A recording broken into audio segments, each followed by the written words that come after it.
They threw the coach away.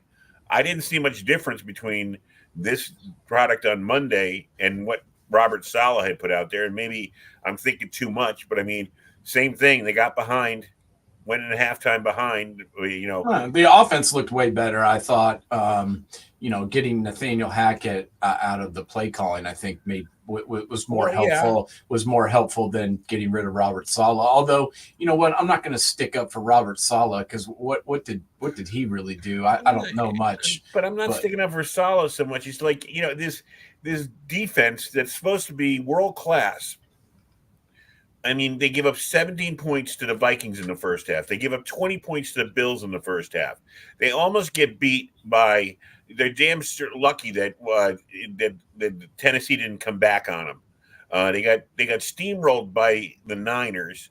The one game you can say they did a good job against was the Patriots, but this year everybody's doing that against the Patriots. Where's this great Jet defense? And I don't hear they're ranked number 3 in the NFL because everybody knows those stats can be skewed any way you want to skew them. When do they make a stop when they have to make a stop?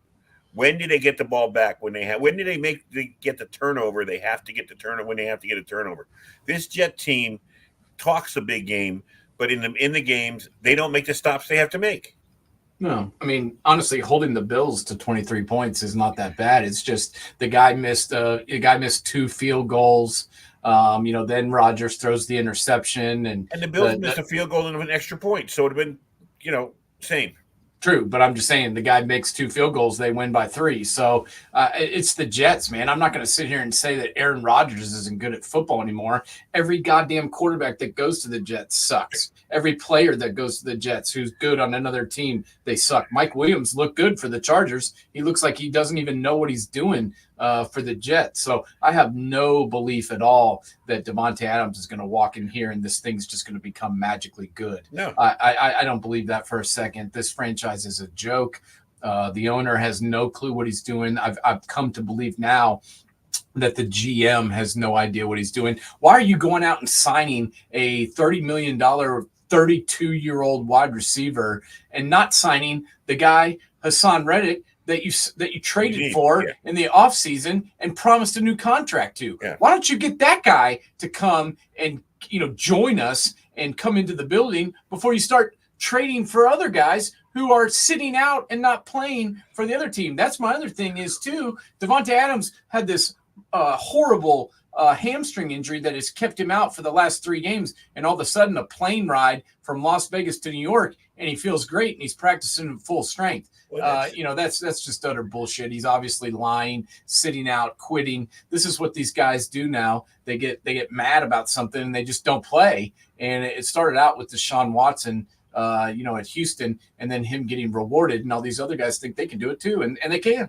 Yeah. Well, and the other thing is, look, Joe Douglas stopped being the GM of the Jets when Aaron came to town. You sold your soul for Aaron.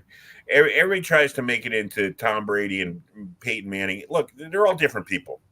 They're all different people, but and even Tom Brady, people forget when he first went to town, it didn't go smooth at first, and Arians wasn't putting up with his bullshit. And I'm sorry, it's Aaron Rodgers has always been this way. Talented as hell, but his talent comes at a price. And he's Kevin Durant. He is Kevin Durant. When he comes, everything's got to be about him. He's not gonna the franchise. Everything has to be about him. Otherwise, he goes and pouts. That's what he is. He is the NFL the equivalent of Kevin Durant. Yeah, I mean, I don't know. I don't really. I'm not going to blame the Jets sucking on Aaron Rodgers. Like I said, every player they have sucks. I mean, look, Sam Darnold looks pretty good now. Once you got him out of there, Zach Wilson, we all said he sucked. I mean, did he really suck, or did the Jets just suck? I mean, to me, it looks like the Jets suck. I got to get you to laugh about this one because you're down there. You're not up here. I read on the internet today. You know who Fireman Ed is? Yeah. He's complaining because they're not giving him enough face time at the stadium. He thinks the Jets are out to get him, and he actually posted on his Instagram or whatever that he thinks there's a plot by the Jets that give him less face time at the stadium. That's how effed up that team is. Their They can't fan. they can't even keep their fans happy. No, but this guy thinks he's part of the team. Yeah, it's an absolute joke. The franchise has been a joke for a long time, and it just seems to be keep getting worse. Oh God, it's well, it's another symptom of the problem. I mean, you look at what Aaron Rodgers is better than Deshaun Watson, but you look at Deshaun Watson, you know, another coach that's going to be out of the job soon is Stefanski because it's going to be $93 million in the toilet, or it's going to be Stefanski, and that's who's going down there. I mean, uh, I heard people saying that they should start selling like Miles Garrett to try and get something back and go into a total rebuild. The Browns because they're wasting their time with just Deshaun Watson there for the next couple of years. Yeah, I mean, I think I don't know what to do. I mean, I'm not surprised by this at all. I mean, me and you said this was going to happen 3 years ago. It made no sense to get rid of a guy who had taken you to the playoffs and you had drafted number one overall and then played hurt for you because he was trying to do the best he could while injured, and you cart him off and then bring in this guy that quit on his team. And not only that, but look at Joe Flacco. I mean, he looks pretty damn good too, and you didn't want to keep him around. So it makes no sense, and it's just a badly run organization. It starts at the top and trickles on down, and the teams that have a good owner that provides, gets good football people in there and then provides them with what they need, they have success and they win. Good, these people that are shitty owners and don't know what they're doing and try and meddle with the team and think that they know shit about football when they don't, then this is what you see. Yeah, and the other thing is like how the price, the contracts that were given out to Arizona quarterback and Deshaun Watson just killed the NFL. You can't have every quarterback make $40 million a year. They're not $40 million quarterbacks. Because if they're $40 million quarterbacks, what's Pat Mahomes? Yeah, it's an absolute joke, and Kyler Murray never earned anything, and certainly didn't earn that contract, and I don't really know why they gave it to him. Not at all. And just we'll go right. What's another thing I wanted to talk about? Is it time to take the keys away from Jerry Jones? I mean, Detroit just pounded him on Sunday, made him look foolish. I mean, it was ridiculous. And I don't think it's Mike McCarthy's fault. I think Jerry Jones has just been a terrible GM the last few years. I don't know if he ever had it, but Jerry Jones, I mean, I had to do it late in my father's life. I had to take the keys of the car away from him so he didn't drive anymore. Maybe it's time for Jones' son to walk up there and say, Dad, show up on Sunday, be up in the box cheering us on, but don't show up any other time. Did you hear what he did? What did you hear him on this radio show? Yeah. He's yelling at the guys, telling them their jobs. Yeah, saying that he's going to go have someone else do an interview with somebody else, and these guys are just like, okay, like they just started laughing. He's like, I'm being serious. It's like, dude, you're the old the angry old man now, and it seems to be getting worse and worse every day, and I don't really understand. What he thinks he's doing. He's not a good general manager. I don't know if he's even really a good owner. And, you don't replace talent for talent. You let these guys walk out and you don't bring in anybody else good. This is what happens. Yeah. And they weren't happy winning 12 games a year. I wonder how they're going to feel when they win 6.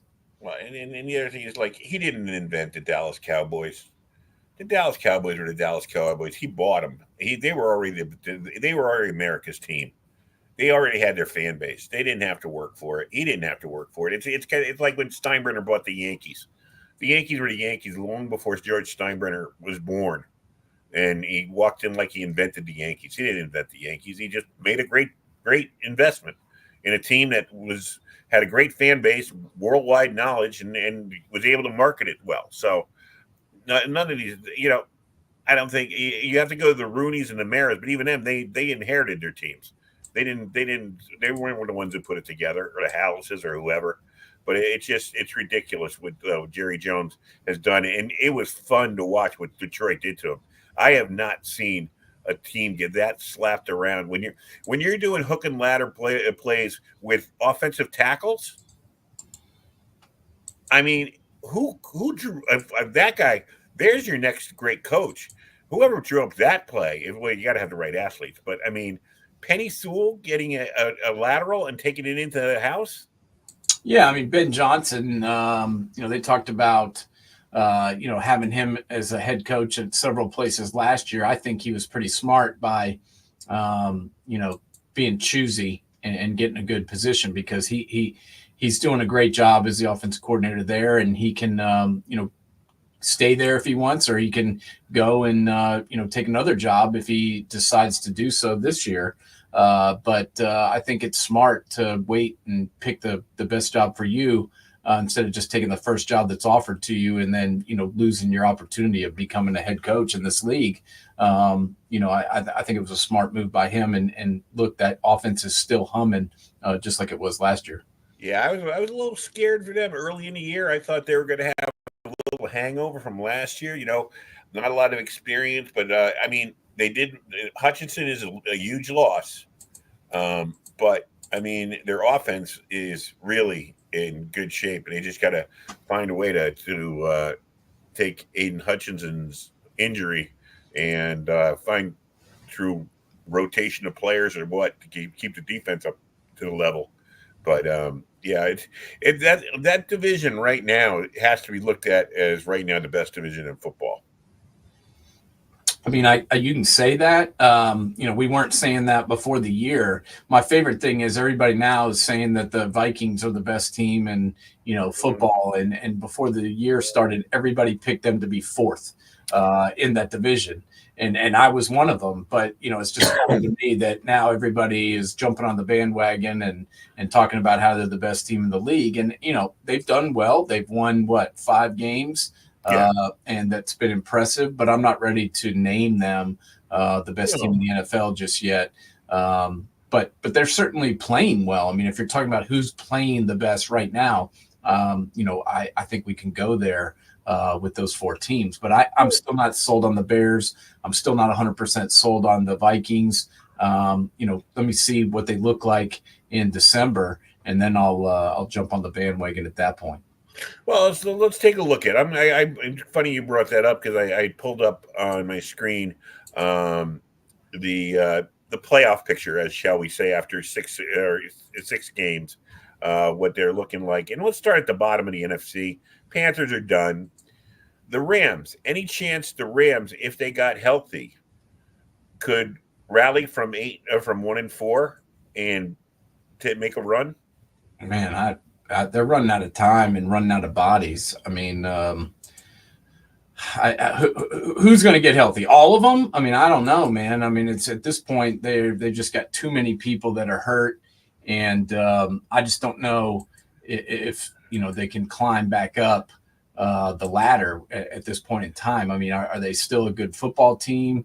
Yeah, they've got a good coach, they've got the quarterback, but usually in this instances, more people get hurt, not people get healthy and everybody's healthy come November, December. I mean, they're going to just keep getting more injuries, it looks like to me.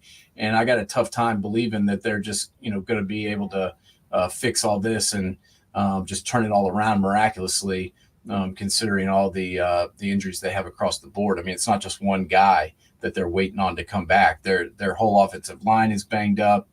They've had receivers that have been injured. Their tight end is hurt. They got a ton of issues. And at this point, I'll believe it when I see it with them. I just think they've got too many guys that are banged up at this point of the season. The Giants at 2-4 missed a big opportunity against the Bengals when you hold Joe Burrow to 17 points at home. Unfortunately, the Giants were held to 7. 2-4. Somebody told me, I was listening on the radio last week, and somebody put a video together, and it said that there are 4 drop passes that happened in the first 4 games of the Giants season, or 4 within their first 3 losses, that if they'd been caught, the Giants would be 4-2 at this point. I don't know who put that together because that's kind of crazy. Just because they make one play doesn't mean they're going to make the next play. You know what I mean? The one game I think they gave away was the Washington game. Other than that, they are what they are. They should be probably 3-3. Yeah, I mean, if I had bought the right lottery ticket 4 years ago, I'd be a millionaire. Yeah. I mean, it's like, give me a break. They are who they are, and I don't think they're done.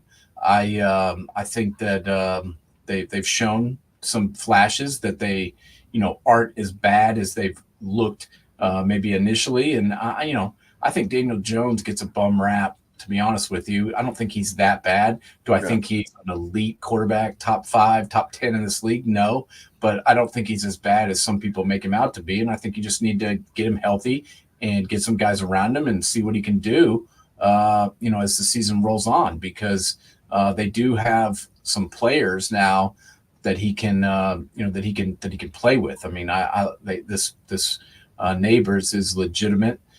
This running back Tracy has looked good at times, and I just think they need to get everything together and get everybody on the field healthy at once and roll with it.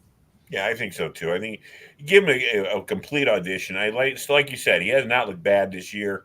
Looks more like he did 2 years ago.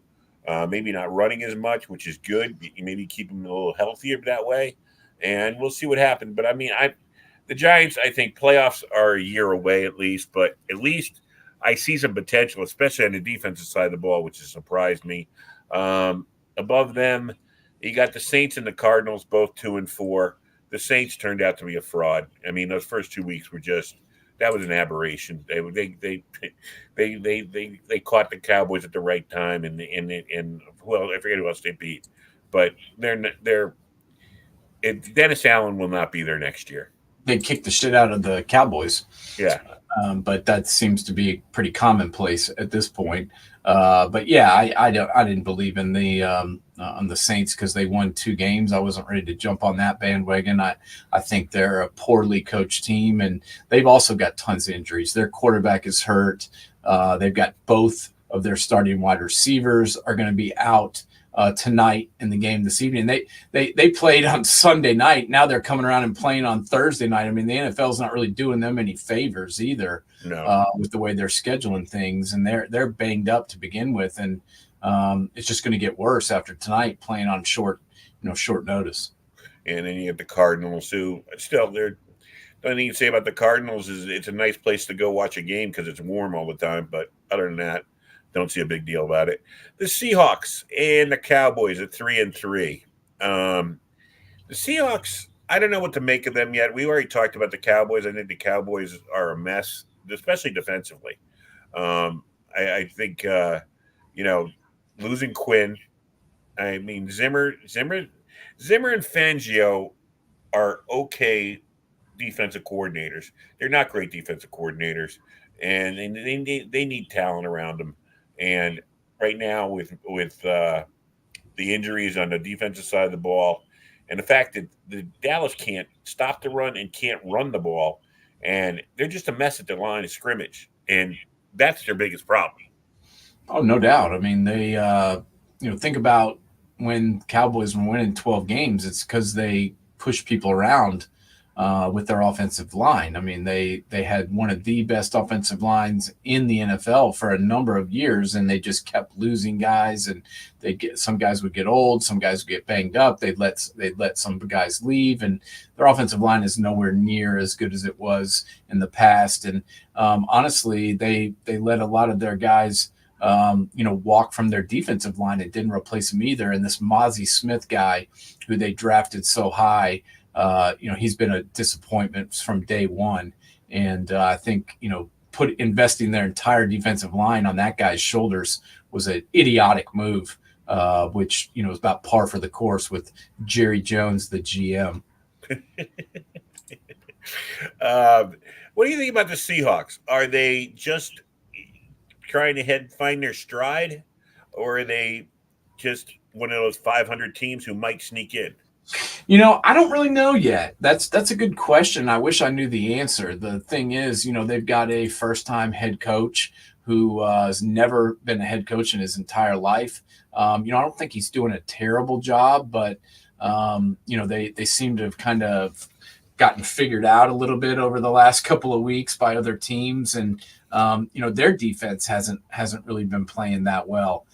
Their offense seems to be able to produce points and get yards, and Geno's putting up good stats. But I think the whole point of all of this is to win, and that's what they're not doing. And at this point, the good news for them is that they play in a division that's got the 49ers, who have had injuries and aren't as good as maybe we thought they would be. The Cardinals are garbage, and the Rams are severely banged up. So I can't count the Seahawks out simply because they've won 3 games already, and that they're in this division where they could certainly compete with the Niners to win it. And now we got the Eagles, who are really this is a team that looks that like you got to get some kind of a psychologist in there or somebody to fix this locker room that's totally fractured.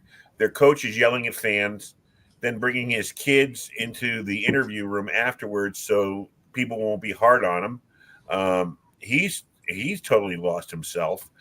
He doesn't talk to his quarterback, and you know better than me that if your coach and your quarterback don't get along, your team's not going to get along, because the quarterback is so vital for the coach to be the sheriff in the locker room, be the kind of guy and set a tone. Him and if you have a leader on the defensive side that he can do the same, like a Strahan or a Ray Lewis, you got the greatest thing in the world. But the fact of the matter is he seems to have lost his team. I don't know. I'm kind of confused why everybody was giving these guys such a hard time. They barely beat Cleveland. They only won 20. It doesn't matter how many points you win by in the NFL. If you win the game, you win the game. So I didn't really get that, from last week where they were like, oh, they barely beat the Browns or this shit. I was like, who cares, man? Well, they won the game. So I agree with you, because I actually had to watch that game. Yeah. So I watched the whole game there, and I mean, but it's like it's kind of like you look at it and you go, Deshaun Watson played like crap. Okay, if it wasn't for a blocked kick, a blocked field goal, I mean, they would have been even worse. But it's that's how they got 7 points. So it would have been 20-9. I mean, you see the difference. You see a total difference when they've got their wide receivers back. Yes. How they're. I mean, AJ Brown was an animal last week.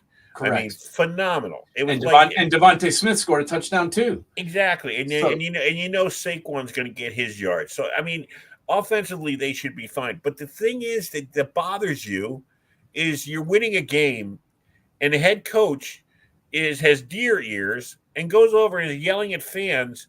Dude, Bill Parcells wouldn't have done that. He would have just he would have just waved his. Belichick wouldn't have done it. Great coaches don't go running up and yelling and screaming at their fans. They don't get in. It's an argument you'll never win. Fans, especially in Philadelphia, you lived in Philadelphia. I mean, those. I didn't say it was a good idea to go yell at the fans. I mean, I think that's stupid. But I'm not. I don't understand like the absolute ridicule for this team. I mean, it's the NFL. All you got to do is win each week and get enough wins together to go into the playoffs and then get hot at the right time. That's all that matters. So I was very confused as to why their fans and all the know-it-alls were mad that they only won 20-16. They finally got their receivers playing and they got their offense going. And the only issue was they were playing against the Browns, who, make fun of them all you want. They still have a pretty good defense, and they held Saquon Barkley to 2 yards a carry. So, the fact that Jalen was able to throw it around a little bit, impressed me as far as the Eagles go. But the thing is also, from what I heard, now, I don't watch Philly that close, that Sirianni did not pick the offensive and defensive coordinators. They were chosen for him. They weren't his choices, which to me says that upper management doesn't really trust him to make the right choices and bringing in coaches and stuff. There's something wrong with that. There's something wrong that with the functioning of the coach in that team when he's not supposedly when you hear stuff that comes off of and Jalen Hurts, I believe, is a good guy. I don't believe Jalen Hurts is a liar or I don't believe Jalen Hurts is somebody that we're going to pull a Deshaun Watson or that kind of a guy. I think Jalen Hurts is all about the team. I just think that Sirianni is lost a little bit of respect from his players. No win. Yeah.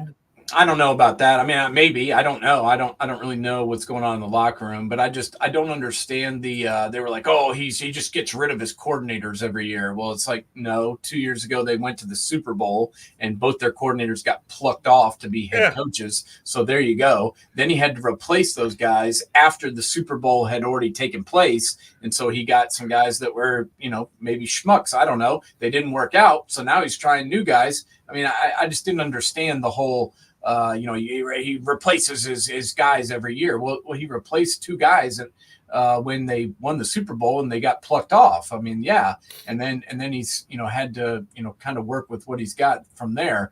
But Philadelphia fired the coach that won their first ever Super Bowl. 3 years after they won it. So they're not going to sit around and give him time. And I think he knows that. Maybe that's why he's walking on eggshells and yelling at fans and shit, is that he knows he's probably going to get fired if they don't win the damn Super Bowl. So it's a tough position to be in. Should he have yelled at the fans? Hell no.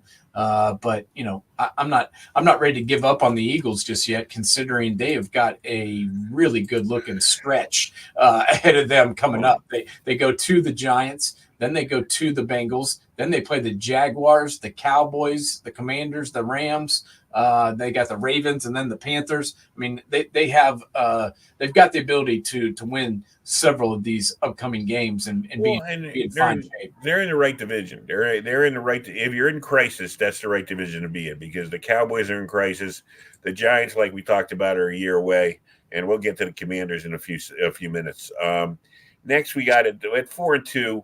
We got the Packers, the Bucks, and the Bears. The Bears, Caleb's been better than I thought he'd be. I got to give him that. 4-2. I mean, one victory was against the Jags. I'm not going to go jumping all over the place. I still think Jaden Daniels has been the better-looking guy so far. But I got to say, Caleb Williams hasn't looked as bad. The Bucks, Baker's team found a home. The Packers, they got Jordan Love back. What do you think about those three teams? Yeah, I mean, I'm liking what I'm seeing out of the Buccaneers. I mean, anytime you can score 51 points, I don't care who the hell you're playing. When you can score 51 points against a division opponent, you're doing just fine. And, they've got a great wide receiver core. The thing with the Buccaneers is they just need to be able to mix in the rush a little bit. And that's what they had a lot of success with last week against the Saints. They ran for almost 300 yards. Bucky Irvin went for 81 yards and a touchdown. Sean Tucker, who I did not even know who he was until the game, he had 14 carries for 136 yards and a touchdown. So that's what Baker needs. If this team is actually going to go somewhere, they need to be able to also run the football. And I think maybe, we saw the beginnings of that with a 277-yard performance against the Saints. And, the Packers, to me, they've got a good coach. I mean, whatever you want to say about that guy, LaFleur wins football games. Yep. And that's the whole point, right? And I think it's funny how, this Dobbs guy wanted to quit and got suspended because he didn't want to practice because he wasn't getting the ball enough. Then they talk him into playing, and then he catches 2 touchdown passes. Now everybody's happy. It's funny how you win a game and everybody loves you. So it's a week-to-week league, man, for sure. And right now everybody's happy, but I've been impressed because the Packers can run the ball for the most part. Jordan Love can throw it, and they can play defense. this guy Heffley, I saw him up close and personal when he was the Buckeyes defensive coordinator, and he knows what he's doing, and that's why he left Boston College as the head coach to become the defensive coordinator up there, because he thought he could have success with the group that they've got, and he has. As far as the Bears go, it's pretty much what we thought. They've got a better cast around the quarterback. You know what I'm saying? I mean, DeAndre Swift. Yeah. They've got Rayshawn Johnson. They've got Cole Kmet. They've got Keenan Allen. They got Rome Odunze. DJ Moore, Mercedes Lewis, Gerald Everett. They've got a really good offensive cast of guys now, and the offensive line's playing a little bit better. So, I expect Caleb Williams to play well because he's got good guys around him, and this team is overall better. We'll see what he looks like going forward. The Jaguars to me are the biggest question mark. I mean, I know that's not one of the teams you asked me about, but they to me, I thought they might struggle a little bit out of the gate. Did I think they would start 1-5 and look horrible doing it? No. I mean, this is just an absolute disaster, and I don't really see how you're going to get this turned around. I have no idea what they're doing out there. Well, the good thing about the Jaguars is they're playing the Patriots at 9:00 on Sunday, so nobody will have to watch it if you don't want it. Well, that's a good news, but the bad news is I don't know if the Patriots couldn't beat them. The Patriots looked pretty good last week with Drake May at the helm. The offense looked like it could actually move the football at times, and I'm not so sure which 1-5 team is better. Yeah. That's not something everybody's worried about that much. Lions came back strong. We talked about them. The Niners 3-3. McCaffrey, I don't know how far is he away from coming back onto the field. But I think the Niners will end up winning that division just because of attrition and the fact of the matter, outside of Seattle, I don't see anybody coming back to catch them. The Commanders. Now, are the Commanders 4-2? Love the quarterback. You have to love this quarterback. Love the offense. What do you think about the Commanders? Yeah, I mean, I think you could learn more about them in a loss, sometimes than you do in a win. I mean, did they lose on Sunday? Yeah, but they came back and they scored 10 points in the fourth quarter, and they never gave up, and they kept fighting. And, ended up losing 30-23, a one-score game against a really good Ravens team that's playing great football right now. So that, to me, it meant a lot, the fact that they were able to, even when they got down a little bit, I think it was 27-10 at one time, and they came on back and fought back and made it, a really, really close game. And fought to the end. So this is what a difference a quarterback makes. I mean that's been the big issue with the Commanders for years, is that they just haven't had a guy under center that was worth a shit, and now they do. And that's why bringing it back full circle a little bit about when you were talking about Daniel Jones.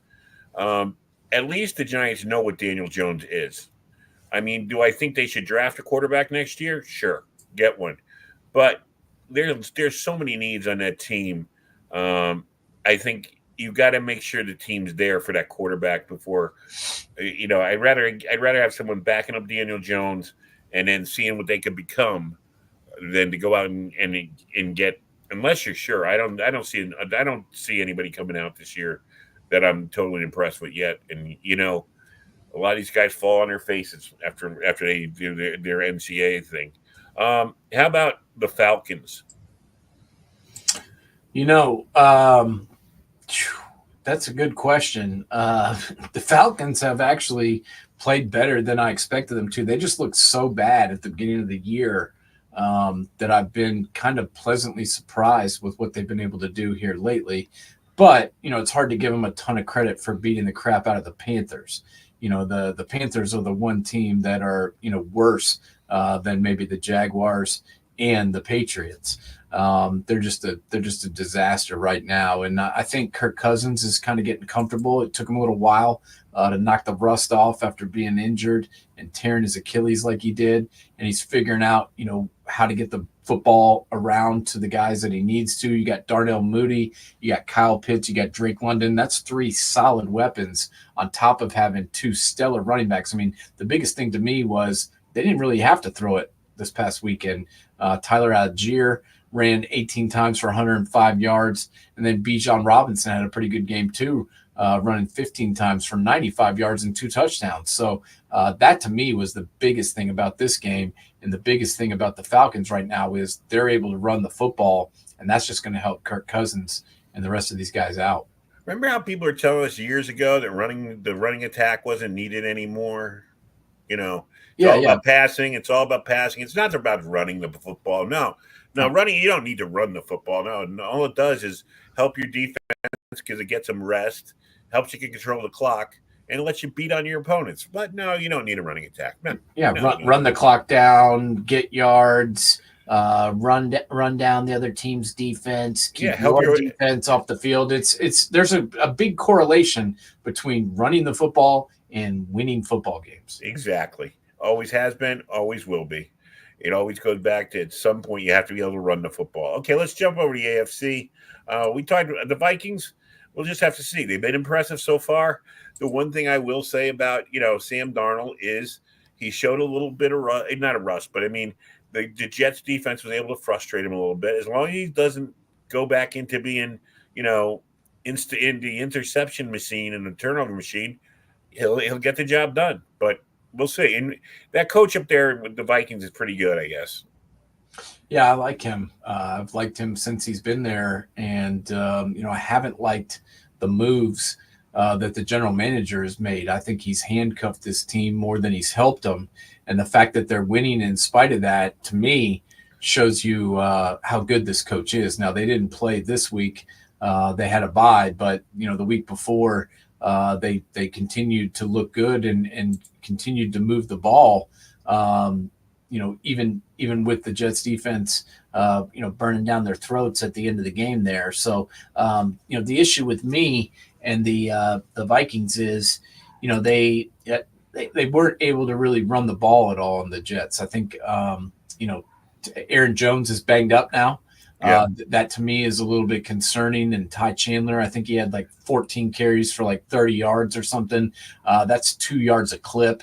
That concerns me. But I did see that they signed Cam Akers again for like the third time. So maybe he can help him out in that regard, because I just think with Aaron Jones' injury, that worries me. Yeah.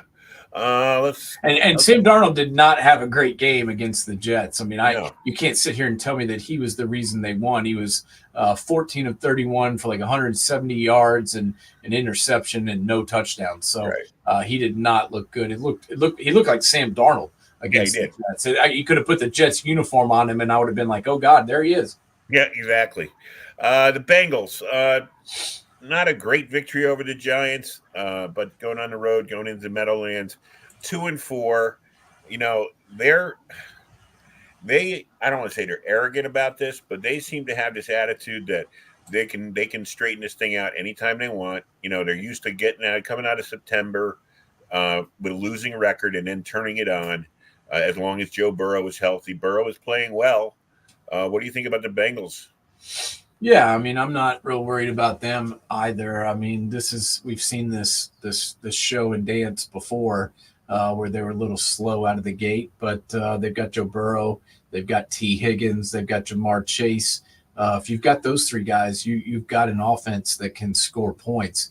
Now, we say that, and they only scored 17 on the Giants, but luckily that was enough to win. The problem with the Bengals is they've got to play the Steelers, they got to play the Ravens twice, and as bad as the Browns have looked, they also have to pay the Browns, who Joe Burrow has had trouble beating.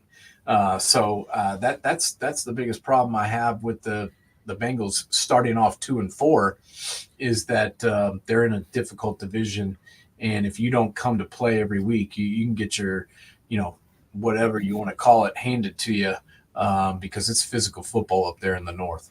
Well, and then we can skip ahead to the Dolphins, 2-3, waiting, thinking they're going to get Tua back at some point. I don't know. I don't know if the guy should come back, but it's his life, and he supposedly he's going to see all these experts to see if he can play again, and McDaniel is not saying he won't play again. So, what do you think about the Dolphins?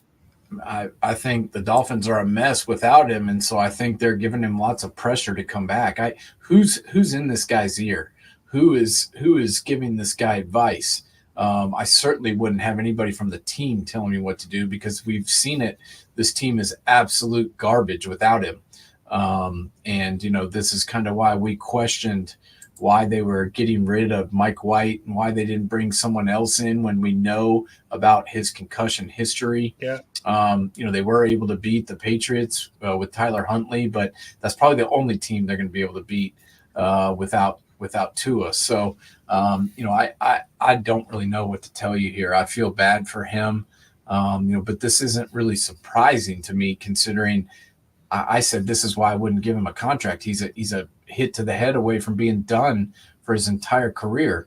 And they went ahead and paid him the big bucks, and then he gets knocked out, 3 games later. So I really hope that somebody who cares about him is going to these doctor's visits with him. I hope that there's somebody who cares about him, not just, getting on his payroll and, getting all their shit paid for with his checks, because that's my concern is, these guys get all this money. They get all this clout. They get all this, everybody loves them because they're these great players and they have all this money. Well, then all these people are hangers on, and they get their dinner paid for, or their car payment paid for by him. And what good is it for Tua to go out for those people? It's not good. So he needs to look at what's good for him, and taking more shots to the head is not a good thing for him. No. Next, we're going to jump to the Colts. Hey, Joe Flacco, how you doing?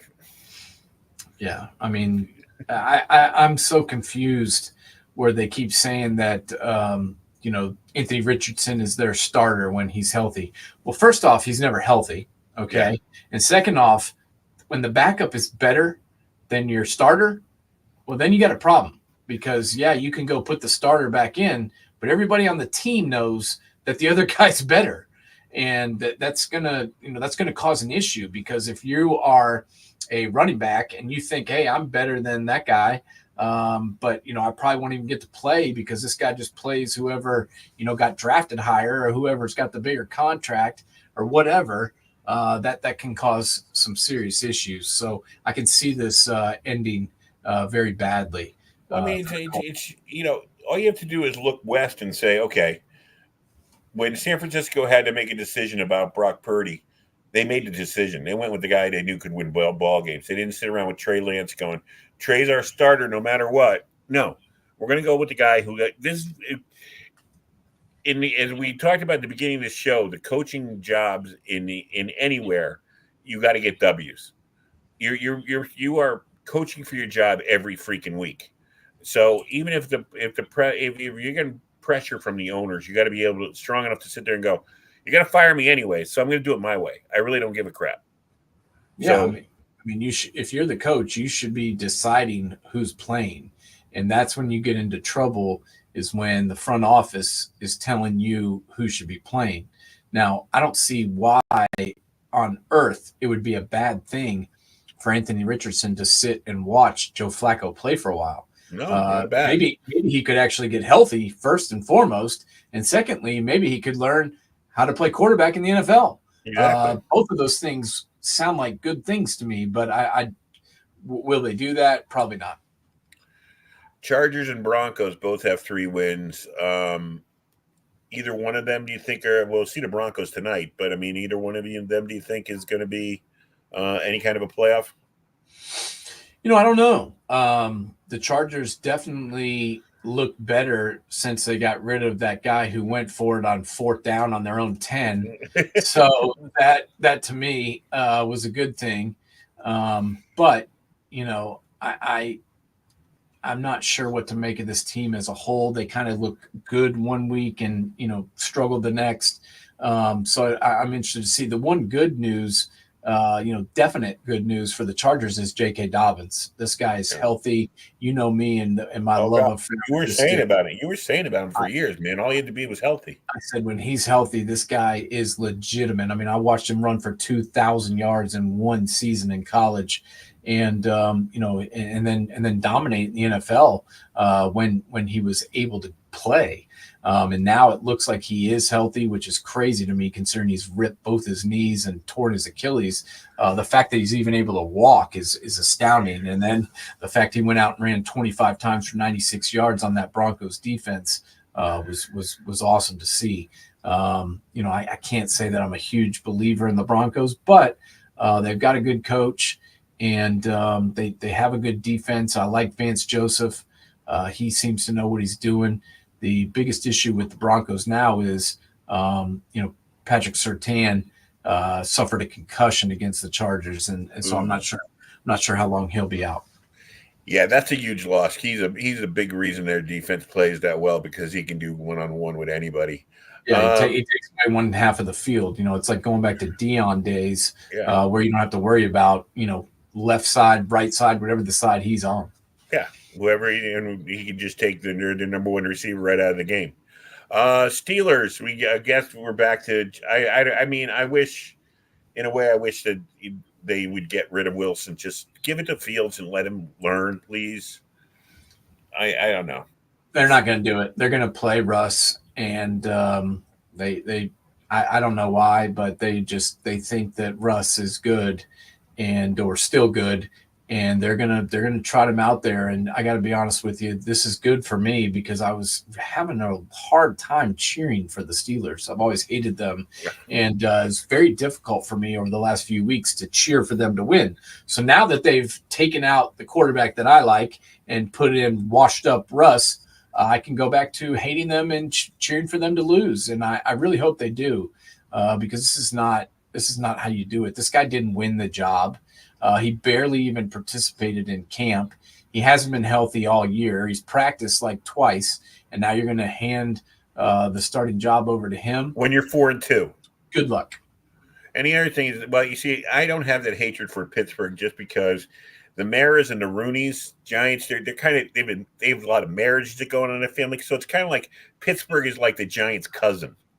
And they're in the other conference. So I've never had a problem with the Steelers, really. And I like Tomlin, but I think right now, Mike Tomlin, the worst thing that I found since Mike Tomlin took over as coach of the Pittsburgh Steelers is, although I was not a fan of him, I admired his game. I was not a fan of Ben Roethlisberger as a person. He didn't have to make a choice about quarterback until Ben retired. And since Ben retired, he can't make a choice about quarterback. And that's just not a good way to be. You got to find somebody. So yeah, well, I don't think it's really fair that you finally play like a team like the Jets, and then you take the quarterback out. It's like I've been playing against all these good teams. We get to play the freaking Jets, and you bench me. It's like, oh, thanks. Yeah, exactly. Bills, we'll see what happens. Amari Cooper's going to help them, I would say. I mean, we saw that they are what they are. Right? They're not as good as they were the first 2 weeks, but they're still in first place. Their coach seems to know what he's doing, and they got Josh Allen, so we'll see there. Ravens, we've talked about them at length. We know they're one of the top teams in football. Chiefs, of course, have always been the Chiefs, it seems. And the Texans. What do you think about the Texans? Yeah, I mean, the Texans are solid, man. I mean, they've had a favorable schedule up to this point, but they've been winning football games in the NFL, and that's what matters. They're 5-1. C.J. Stroud has been playing lights out, and then they got Joe Mixon back healthy, and Dameon Pierce, helping out too. So that is a good thing. Joe Mixon was really, really good for them at the beginning of the year until he got hurt. And then to see him come back this past weekend and run it 13 times for 102 yards was good to see. Obviously losing, Nico Collins is an issue. That guy has just been tearing it up ever since C.J. Stroud got there. But this is why they went and got Stephon Diggs. Right. because they wanted to have, a slew of pass catchers, and now they do. And if they can get, Dalton Schultz and Cade Stover, the two tight ends involved, and get Tank Dell back up and running and Stephon Diggs going, this team should be good to go. All right, let's look at the games coming up on Sunday. A couple of really good games coming up. We got the Lions Vikings at 1 o'clock on Sunday. We got the Seahawks Falcons 1 o'clock on Sunday. Bengals and Browns, as you just talked about, big game for the Bengals to keep their really get their momentum going in the right direction and hopefully keep the Browns down. Although I think Chubb's coming back, and then again at 1 o'clock, Texans Packers. Which of those games are you looking forward to the most? Yeah, definitely Texans Packers. 5-1 Houston Texans versus the Packers. We talked about it. The schedule for the Texans, it's been okay, but it'll be really interesting to me to see these two teams square off and figure out which one of them can get the win, because this is two pretty solid quarterbacks that can throw the ball around. And the biggest thing to me with the Packers is, who do you cover? I don't know. I mean, they've got so many good wide receivers. That's why that Dobbs was complaining about not getting the ball. Well, get in line, buddy. You got Christian Watson. You got Jaden Reed, who might be the best slot receiver in all the NFL right now, and could be. Some people look at him as a number one, and you still got Bo Melton and Malik Heath and Dontavian Wicks, and they've got a lot of really good kind of no-name guys that can all catch the football. So I think this will be a really good test to see where the Texans are at. And if they can win this one, we know they're legit. We got the Niners and the Chiefs at 4:25. Game of the day. Although Niners a little beat up, but Brock Purdy. No one wants to give this kid credit yet, but I mean, they're 4-2. I mean, he's doing his job. Does he do it spectacularly? No. He reminds me, he's one of those old fashioned quarterbacks. He's a pocket passer, and he gets the job done. It's just he doesn't have a rocket arm or anything. But I don't know. You think Kansas City would be up? They're 5-0 due to lose one. Would you think this is the week? Potentially. Everybody was talking about how Christian McCaffrey came in and made the biggest difference.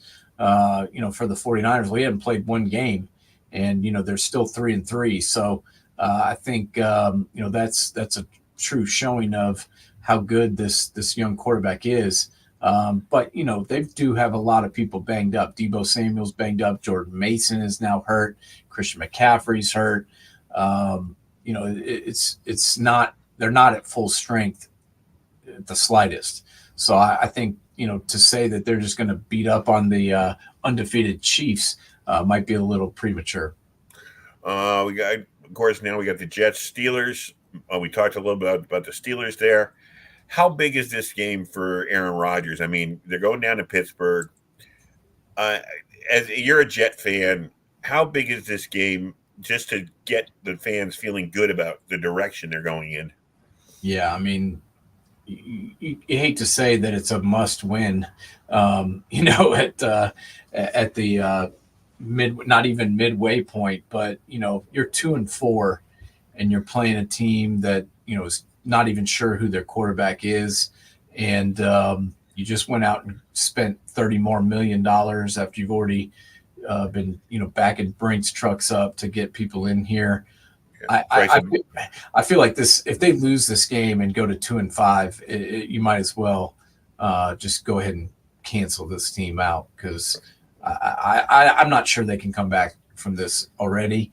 But this is a huge game for them, because I think that some of these guys are ready to quit. Price of Band-Aids and talcum powder just went up to get Davante Adams in town. The last game I want to talk about quickly is Bucks against the Baltimore on the Ravens on Monday. I'd like to see, although I like Baker a lot. I think this is a big game for Baker. I think he beats up a lot on the teams he's supposed to win, This is one that you look and go, well, this one they may not win. I'd like to see him win one of these games that he's not supposed to win against a really good opponent. Well, I mean, so far this year, they beat the Commanders pretty handily in week 1, and we've learned that the Commanders are pretty good. Week 2, they beat the Lions, who are one of the best teams in the league. And then in week 4, they beat the Eagles, who, say whatever you want to them, they're still, a tough out. And then last week they put 51 up on the Saints, and the week before they scored 30 on the Falcons, who've been proven to be a pretty good team. So, I'm looking at Baker as playing really good. I don't need to see him. I'm not going to say that he has to beat the Ravens for me to believe in him. I believe in him, and I think that the Bucs are going to be there with the Falcons, for this division. And even if they don't win the division, I could see them potentially squeaking in as a wild card. Yeah, I just root for Baker because even the guy who used to hate him now and now he's all over him, loving him, is the Colin Cowherd. Colin Cowherd was like he's not even a professional quarterback, and now he's talking about Baker being better than some players. It's like, really? Okay. How the opinions change. Oh, he does that all the time. He'll go off on some tangent for a week about how bad this guy sucks, and then 6 weeks later, after that guy's ripped it up, he's on a love fest with them. So, how that guy ever made money being a sports talk guy, I don't know. Well, he has no shame. All right, let's talk one before I let you go. Texas, Georgia on Saturday. Yeah.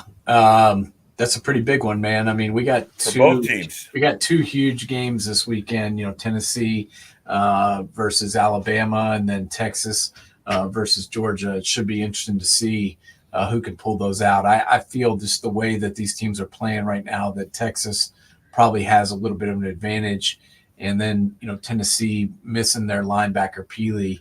It's going to be tough to overcome, man. That guy, say whatever you want, but the defense is what's been holding this Tennessee team together. And that guy has been the defensive leader. He's been all over the field. He's been stopping the run. He's been, making plays in the passing game. He's been making sure everybody's lined up good. Him going down and being lost for the season. I know people are making a big deal about it, but I don't think some people understand how much that may affect them on Saturday. But how about for Kirby Smart and his boys? They came in. Everybody said, Georgia. I mean, they won 2 out of the last 3 championships. Great. There's no taking away what they've done. But they had, a Heisman favorite as their quarterback.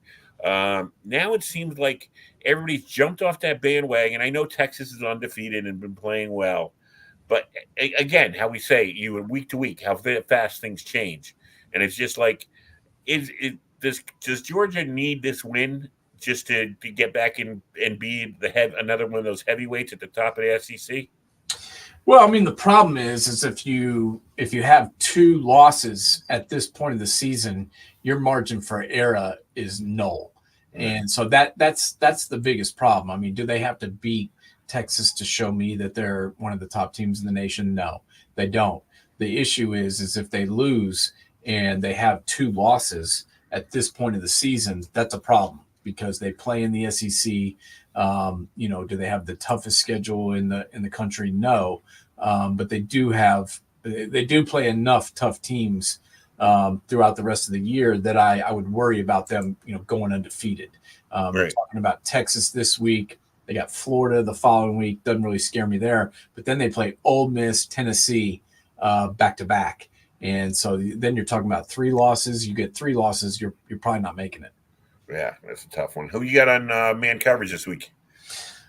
This weekend, we have not nailed down our guest yet, but we're going to be obviously going heavy on this Texas-Georgia matchup and also the Tennessee-Alabama game. We're going to be doing that pretty hardcore. And then the following week, we're going to be doing some live work from the Nebraska-Ohio State game as I'll be heading up there. And last week, in case you missed it, tune in because we had a 30-minute segment about the Oregon and Ohio State game. We had the great game. It was a good game, man. We had Steve Belisari, the former quarterback, breaking it down, and also Mark Givler from Buckeye Huddle joined us, and that guy is the guru, man. He knows everything about the Buckeyes, and he's a great guy to bring on the show. All right, my friend. Have a good night and a good weekend, and I will see you next week. Sounds good, brother. Talk to you later.